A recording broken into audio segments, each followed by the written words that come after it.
So good morning mga ka-Peter, isang makulimlim na umaga dito sa Thailand.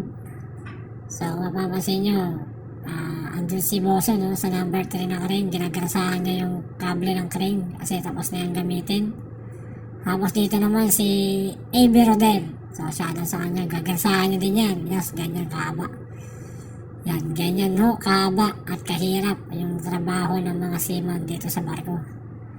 So sabi nila ayahay daw yung mga seaman sa barko. So hindi ho totoo yan. So yan ho patunay, no? So ginagawa nila yan para sa pamilya nila, para mapasaya nila yung pamilya nila sa Pinas.